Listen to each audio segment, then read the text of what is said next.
श्रीमान अजय भल्ला जी, डीजीपी चंडीगढ़ श्री प्रवीण रंजन जी, प्रशासक महोदय के सलाहकार श्रीमान धर्मपाल जी, श्री नितिन कुमार यादव जी,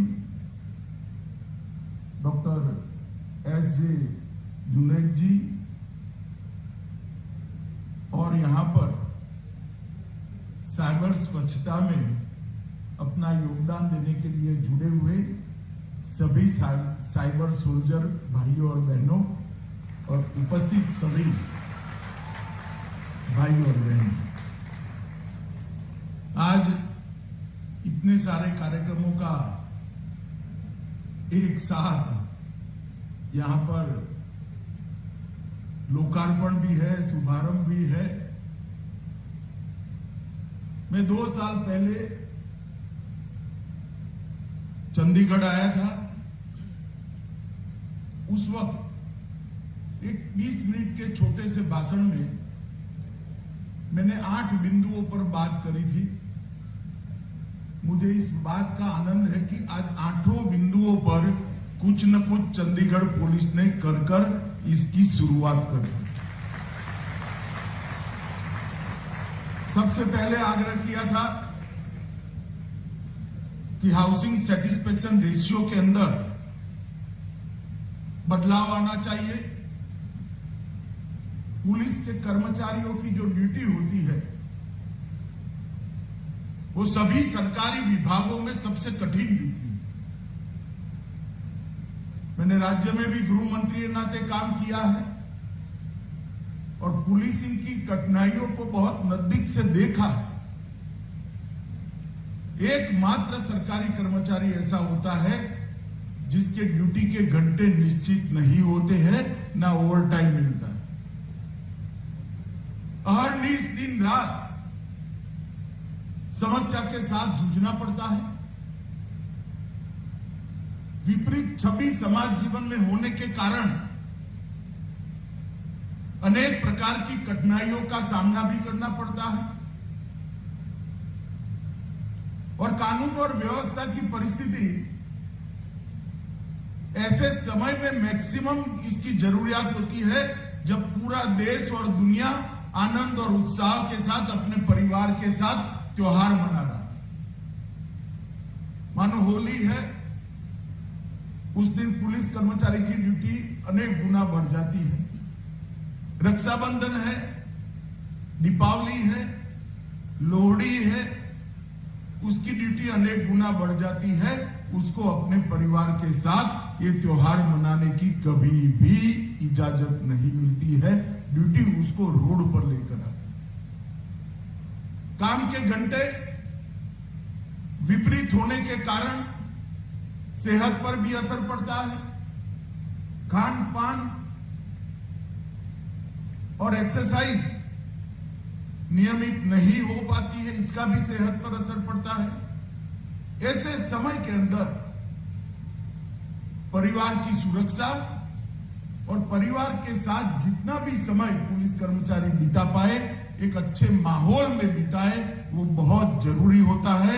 मुझे आज बहुत आनंद है कि लगभग 1560 परिवारों को अलग अलग स्तर पर उसके घरों की स्थिति है, उनके निवासों की स्थिति है और काफी लोगों को आज उसका निवास मिल भी गया है। और मैं निवास देखकर आया हूं। पुरोहित जी ने एक बहुत बड़ा ग्रॉस सर्टिफिकेट दे दिया कि बहुत अच्छा काम हुआ है, मगर मैं क्वालिटी के बारे में तो जरूर कहूंगा। मैं मेरी आंख से देखकर आया हूं। बहुत अच्छे निवास में आप सभी लोग रहने जा रहे हो। आपको नया घर मिल रहा है। मेरी अनेक अनेक शुभकामनाएं आपको है, क्योंकि आज आप एक प्रकार से नए जीवन की शुरुआत कर रहे हो। हाउसिंग सेटिस्फेक्शन रेशियो ये देश भर का पुलिस कर्मचारियों की एफिशिएंसी के साथ एफिशिएंसी बढ़ाने के प्रयास जितने भी है, इसमें बहुत महत्वपूर्ण पहलू है। न केवल महत्वपूर्ण पहलू है, महत्वपूर्ण चुनौती भी है। जब तक हाउसिंग सेटिस्फेक्शन रेशियो को आप नहीं बढ़ाते हो, पुलिस कर्मचारियों से अच्छे व्यवहार की और अपनी ड्यूटी के अच्छे निर्वहन की आप आशा ही नहीं रख सकते। मुझे बहुत आनंद है कि चंडीगढ़ प्रशासन ने इस काम को बहुत मन से लिया और लगभग 1560 अलग अलग प्रकार के आवासों का निर्माण का काम हाथ में लिया है। आज 350 के आसपास लोगों को इसका घर भी अलॉट कर दिया गया है। दूसरी बात मैंने कही थी कि जब तक टेक्नोलॉजी का उपयोग इन्वेस्टिगेशन और डेटा स्टोरेज और इसके एनालिसिस विश्लेषण के आधार पर नहीं करोगे, विश्लेषण के लिए नहीं करेंगे, तब तक अपराध पर नियंत्रण असंभव है। क्योंकि जब तक क्लासिफाइड डेटा नहीं होता है, इसके एनालिसिस के बगैर अपराध नियंत्रण की कोई रणनीति ही नहीं बन सकती। जब तक अन्वेषण को, इन्वेस्टिगेशन को आप स्पीड के साथ नहीं कर सकते हो, अपराध पर नियंत्रण ही नहीं पा सकते हो। जब तक प्रोसिक्यूशन की प्रक्रिया साइंटिफिक एविडेंस के आधार पर नहीं करते हो, आप अपराध पर नियंत्रण नहीं पा सकते हो। जब तक प्रोसिक्यूशन की प्रक्रिया को ऑनलाइन मॉनिटर नहीं कर सकते हो, सुपरवाइजरी अथॉरिटी इसको ऑनलाइन मॉनिटर नहीं कर सकती है, इसको आप जल्द स्पीडी न्याय आप नहीं दिला सकते हो। और इस सब के बाद जेल को भी आप जब तक पुलिस के सारे पुलिस थानों के साथ नहीं जोड़ते हो, अपराध पर नियंत्रण नहीं ला सकते। ये सारी चीजें भारत सरकार ने ICJS के माध्यम से बहुत सारे ऑप्शन देश की सभी पुलिस के लिए रखे हैं। इसके अंदर CCTNS है, जिसमें देश के 98% से ज्यादा पुलिस थानों को जोड़ लिया गया है। ई-कोर्ट का एक मॉडल बनाकर दिया है, ई-प्रिजन का एक मॉडल बनाकर दिया है, ई-फोरेंसिक का एक मॉडल बनाकर दिया है, ई-अभियोजन, ई-प्रोसिक्यूशन का भी एक मॉडल बनाकर दिया है। और ICJS के माध्यम से ये सबको जोड़कर इसको थाने तक उपलब्ध कराने का काम भारत सरकार के गृह मंत्रालय ने मोदी जी के नेतृत्व में किया है। मगर ये सारी योजनाएं और सारा डेटा अगर नॉर्थ ब्लॉक में या NCRB में पड़ा रहेगा तो क्या फायदा है? डेटा का एनालिसिस तो राज्य स्तर पर या संघ प्रदेश के स्तर पर करना है। इसके आधार पर पुलिस की वार्षिक रणनीति बनानी है कि हमारे प्रदेश में कौन से क्राइम को ज्यादा तवज्जो देने की जरूरत है, हमारे प्रदेश में कौन से क्राइम की मॉडस ऑपरेंडी क्या है, ये तय राज्य स्तर पर कर रहा है। और मैं राज्य स्तर से भी नीचे जाकर पुलिस स्टेशन स्तर पर भी करना है कि हर पुलिस स्टेशन में अपराधों का प्रकार, अपराधों का नेचर और अपराधों की संख्या, ये तीनों अलग अलग होती है। और वो तभी हो सकता है जब पुलिस थाने तक ICJS को हम पहुंचाएंगे। आज मुझे बहुत आनंद है कि इस पूरी प्रक्रिया को चंडीगढ़ पुलिस ने पूरा कर सभी ई-फॉर्मेट्स को ICJS के माध्यम से चंडीगढ़ की जनता की सेवा में यहां पर लागू किया है।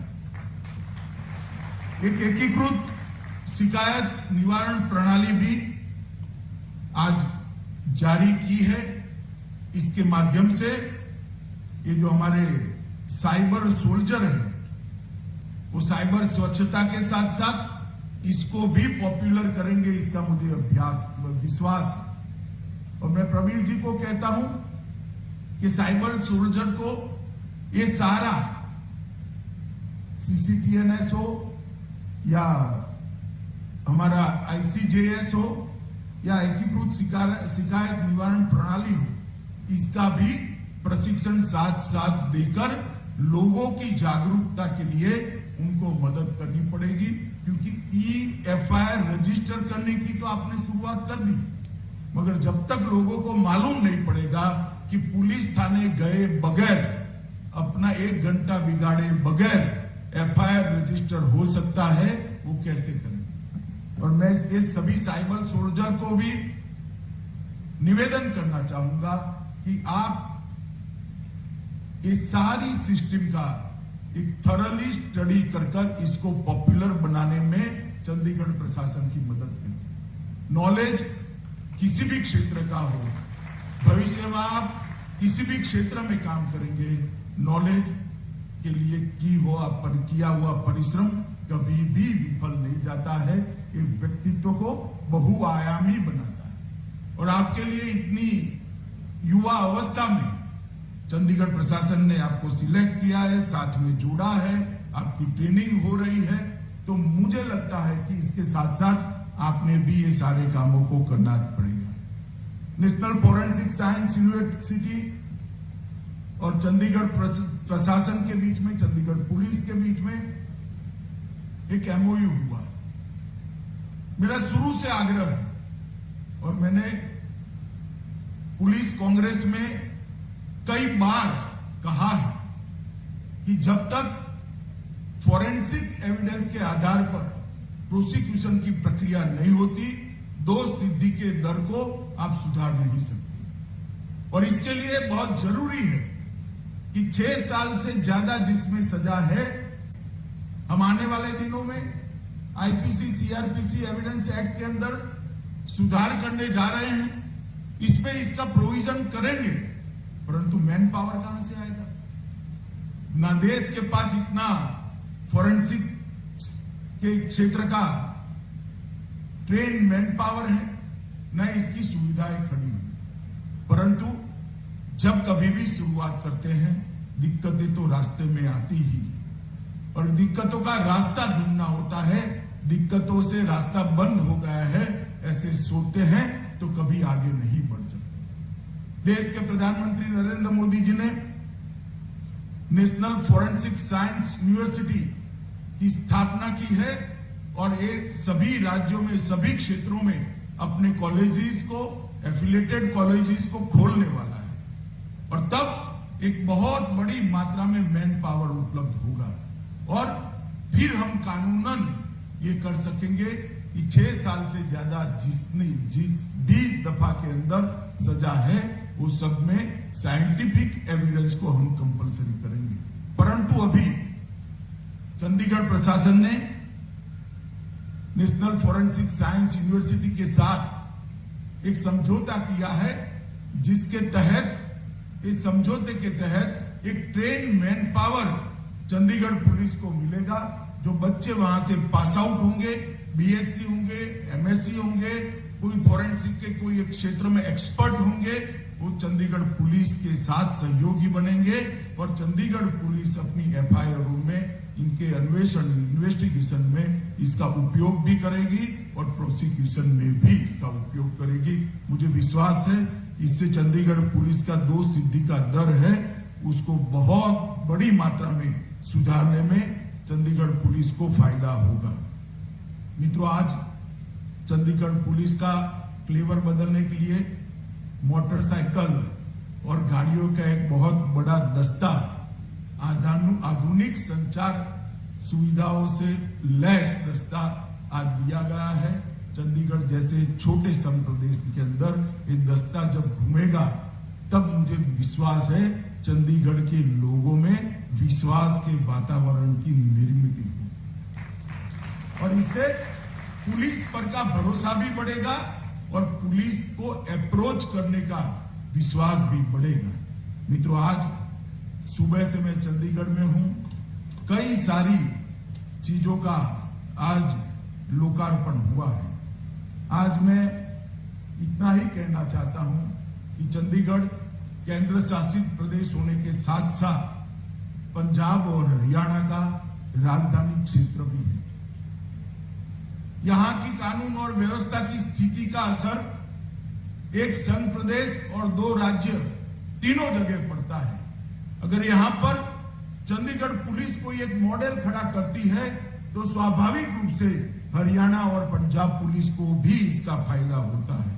और आज ये जो नई शुरुआत हुई है, इससे न केवल चंडीगढ़, इसके साथ साथ हरियाणा और पंजाब पुलिस को भी फायदा होगा, इसका मुझे बहुत विश्वास है। मित्रों, मैं अमाउंट में जाना नहीं चाहता, परंतु कुल मिलाकर लगभग 125 करोड़ से ज्यादा राशि आज चंडीगढ़ पुलिस को अपग्रेड करने के लिए खर्च हुई है और वो सारों का लोकार्पण आज किया गया। 125 करोड़ की राशि संघ प्रदेश में, इतने छोटे प्रदेश में 125 करोड़ की राशि, जिसमें हाउसिंग के प्रोजेक्ट भी है, फोरेंसिक साइंस को अपग्रेड करने की व्यवस्था भी है और कई सारे इनिशिएटिव भी आज लिए गए हैं। इससे मुझे लगता है कि बहुत बड़ा फायदा आने वाले दिनों में संघ प्रदेश को होने वाला है। आज एक मानवता का और काम हमारे प्रशासक महोदय बनवारीलाल पुरोहित के तत्वाधान में हुआ है, जिन्होंने भी कसमय अपनी जान गंवाई है। वो सारे परिवारों की चिंता करते हुए उनको धनराशि भी उपलब्ध कराई जा रही है और उनके परिजनों को नौकरी देने का काम भी हो रहा है।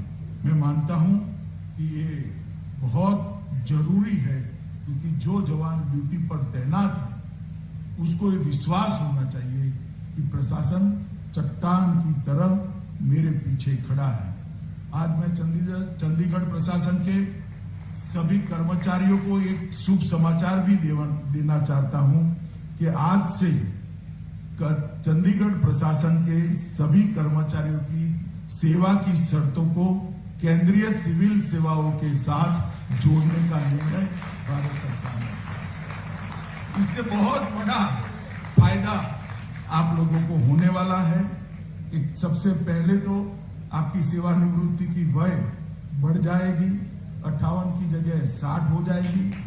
शिक्षा के साथ जुड़े हुए सभी कर्मचारी अधिकारी जो है, शिक्षा संस्थान के शिक्षक, प्रोफेसर, शिक्षण संकाय के सभी का निवृत्ति का आयु 65 हो जाएगा और बाल शिक्षा के भत्ते के भी आप लोग हकदार हो जाएंगे। और महिला कर्मचारियों के लिए चाइल्ड केयर के लिए 1 साल की जगह 2 साल की छुट्टी भी इसके अंदर शामिल है। बहुत समय से ये मांग चंडीगढ़ प्रशासन के कर्मचारी अधिकारियों की थी। आज मोदी जी ने ये बहुत बड़ा फैसला दिया है।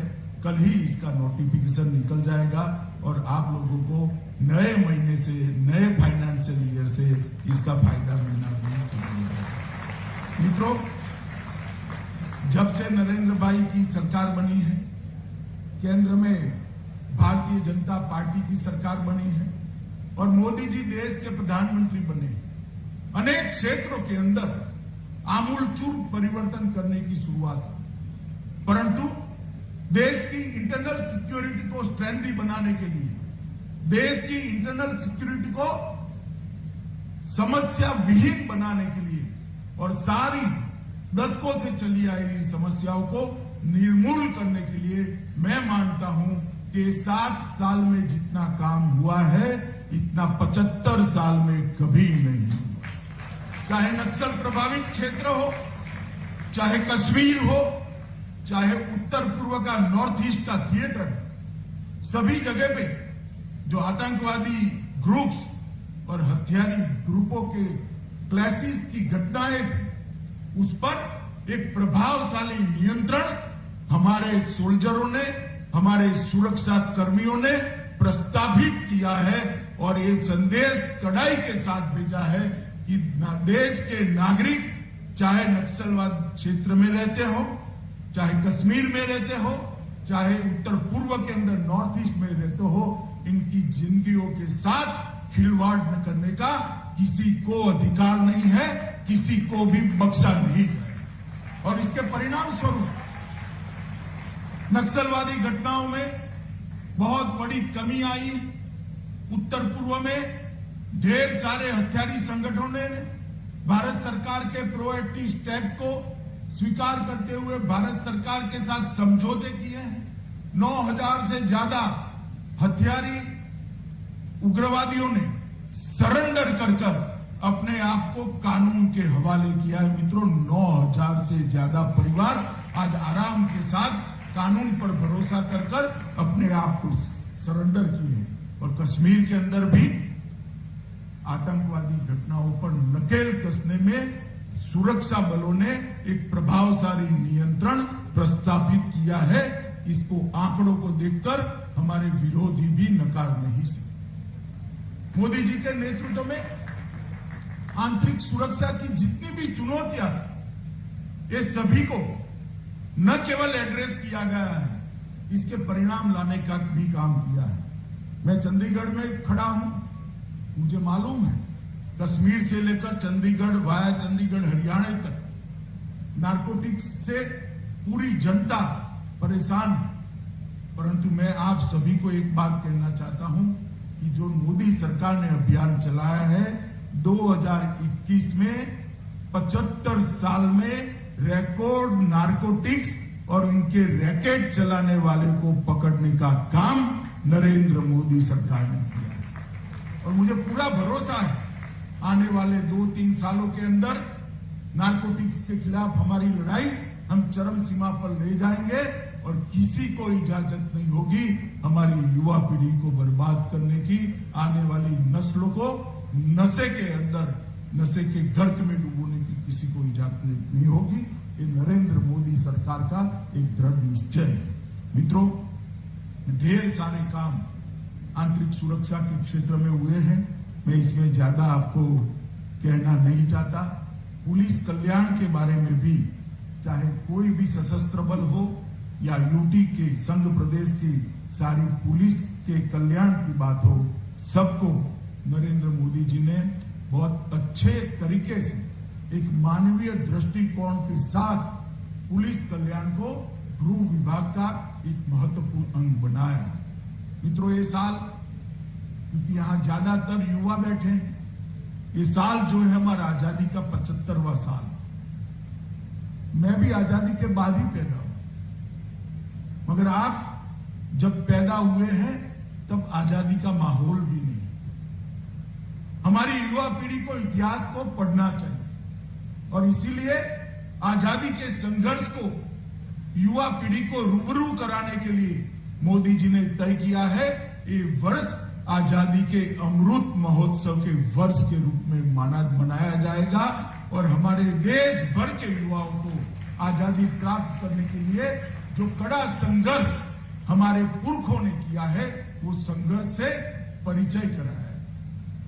आजादी ऐसे ही नहीं मिली, नामी अनामी कई लोगों ने अपने जीवन का बलिदान दिया, कई लोगों ने अपनी ओजस्वी तेजस्वी कैरियर को समाप्त कर आजादी के आंदोलन की लड़ाई के अंदर कूद पड़े और कई लोगों ने अनेक प्रकार के जन जागृति के काम कर देश को आजाद कराने के लिए बहुत बड़ा आंदोलन किया, तब जाकर ये देश अंग्रेजों की गिरफ्त से बाहर आया। आज जो युवा स्वाभाविक रूप से अनेक प्रकार के अधिकारों के लिए सोच रहा है, वो हम सोच इसलिए रहे हैं कि हम आजाद भारत के अंदर श्वास ले रहे हैं। हमारे संविधान ने आपको ये अधिकार दिया है, परंतु ये अधिकार आपको मिला है, इसके लिए कितनी कड़ी मशक्कत, कितना कड़ा संघर्ष, कितना बड़ा त्याग और कितना बड़ा बलिदान करना पड़ा है, वो हम सबको जरूर सोचना चाहिए, उसको याद भी करना है। यहां जो युवा बैठे हैं, मैं उनको कहना चाहता हूं कि हमें आजादी के लिए लड़ने का मौका ईश्वर ने नहीं दिया।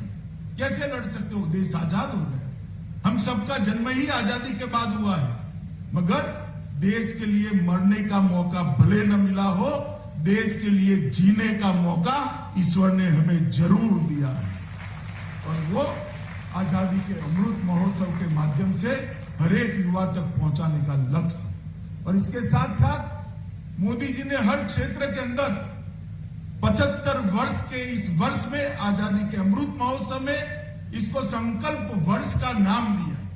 हर क्षेत्र अपने संकल्प तय करे, हर व्यक्ति अपने संकल्प तय करेगा और देश की जब शताब्दी मनाई जाएगी तो करोड़ों संकल्पों का ये संपुट देश को महान बनाकर, एक महासत्ता बनाकर दुनिया के अंदर गौरवपूर्ण स्थिति में प्रस्थापित करेगी। मित्रों, छोटी छोटी चीजें मैं उदाहरण के लिए कहता हूं। कई लोग मुझे कहते हैं कि हम व्यक्ति के नाते क्या कर सकते हैं, नागरिक के नाते क्या सकते। बहुत सारे युवा बैठे, क्या हम कोई एक संकल्प ऐसा ले सकते हैं जो हमारे देश के वातावरण को और अच्छा करेगा?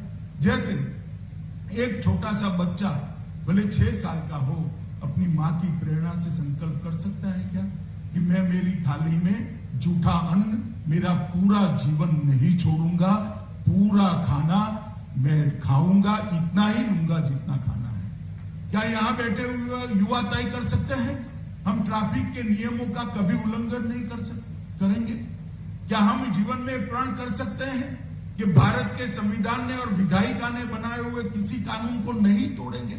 आप कल्पना कर सकते हो 130 करोड़ लोग अगर ये संकल्प लेते हैं तो 130 करोड़ संकल्पों का ये संपुट हमारे देश को कितना आगे ले जा सकता है।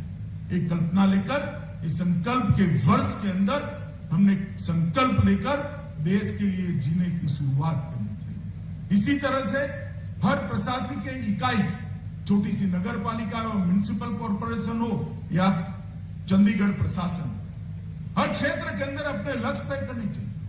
25 साल में हम कहां जाकर ठहरेंगे? अगर ये लक्ष्य हम तय कर लेते हैं तो जब आजादी की शताब्दी मनाई जाएगी तब ये सभी इकाइयां जो संकल्प सिद्धि करेगी, ये आजादी का अमृत काल जो है 75 से 100 साल का, ये हमारे लिए परिश्रम की पराकाष्ठा का एक समय होना चाहिए। हम सब भारतीयों का परिश्रम भारत माता को विश्व में सर्वोच्च स्थान पर आरूढ़ करे, बिठाए, इस प्रकार के भारत की कल्पना हमें करनी चाहिए। मित्रों, आज मैं चंडीगढ़ प्रशासन को भी कहना चाहता हूं कि हर क्षेत्र में प्रशासन 25 साल का एक संकल्प बनाया जाए, 5-5 साल की कार्य योजना बनाई जाए और इसके रिव्यू की, ईयरली रिव्यू की, पहले 5 साल में ये करना है, इसका ईयरली रिव्यू की एक योजना बनाई जाए। तो 100 साल के बाद जब देश की शताब्दी जो भी मना रहा होगा, जो भी लोग होंगे, हम तो नहीं होंगे युवा मित्रों, आप लोग जरूर होंगे। जो लोग बनाते होंगे वो सभी को एक उन्नत मस्तक के साथ विश्व के अंदर खड़ा रहने का मौका मिलेगा। मैं आशा करता हूं आप सभी लोग कानून और व्यवस्था को सुधारने की इस प्रक्रिया से जुड़े हैं। वो सभी लोग एक संकल्प लेकर अपने व्यक्तिगत जीवन में भी हमारे समाज में, हमारे देश में एक नई ऊंचाई प्राप्त हो, इसके लिए प्रयासरत बनेंगे। आज जिन लोगों को घर मिला है, जिन लोगों को नौकरी मिली है, वो सभी लोगों को बहुत बहुत शुभकामनाएं देता हूं और आपका जीवन आगे का शुभ हो, इसकी ईश्वर प्रार्थना भी करता हूं। और चंडीगढ़ प्रशासन के सभी कर्मचारियों को भारत सरकार के साथ जुड़ने के लिए ढेर सारी बधाइयां। वंदे मातरम। भारत माता की जय। बहुत बहुत धन्यवाद माननीय। आपके मार्गदर्शन और आशीष से निरंतर प्रगति को अग्रसर चंडीगढ़ और भी कई कीर्तिमान स्थापित कर सकेगा, ऐसी कामना है सर। आपका आना और आज की तारीख का सिद्ध हो जाना अवश्य ही निकट भविष्य में सभी देखेंगे। चुनौतियां